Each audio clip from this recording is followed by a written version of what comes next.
ang lala ng fake news ngayon. Ang lala ng false information, lalong-lalo na sa Facebook, di ba, sa lahat ng social media. Mag-ingat po kayo.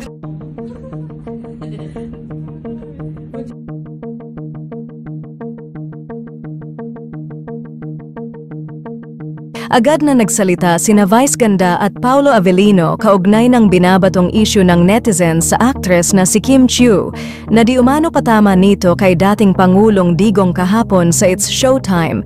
Ayon kay Vice Ganda sa It's Showtime, ang lala ng fake news ngayon, ang lala ng false information, lalong-lalo na sa Facebook. Diba sa lahat ng social media, mag-ingat po kayo, wag nagpapaniwala, wag nagre-repost agad ng kung ano-ano. Marami dyan, lalo na yung mga sinasabing statement naming hindi po totoo yon. Kung gusto nyo po makakuha ng statement namin, pumunta kayo sa mga sarili naming account. Makikita naman ang pagsang-ayon ni Kim Chiu sa mga sinabi ni Vice Ganda at sinegundahan ito na huwag maniwala sa fake news. Sa kabilang banda ay nagpost naman si Kim Chiu sa kanyang Instagram account.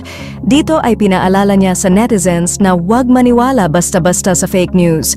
When your mind is strong, your body follows, and your heart finds the courage to endure. No storm lasts forever, and neither will your struggles. Rise, push through, and show the world the unshakable force within you. Solid 10-kilometer run in 12 degrees Cali weather. 8! Have a great day, everyone.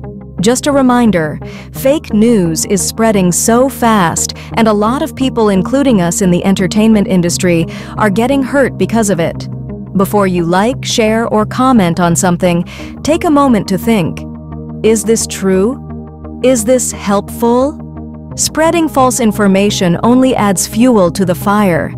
Let's choose truth over lies and kindness over hate. Agad naman na nagkomento si Paolo Avellino dito ng isang emoji na nagpapakita na magpakatatag ang actress. At wag nitong intindihin ang mga bumabatikos sa kanya na gusto lamang manira.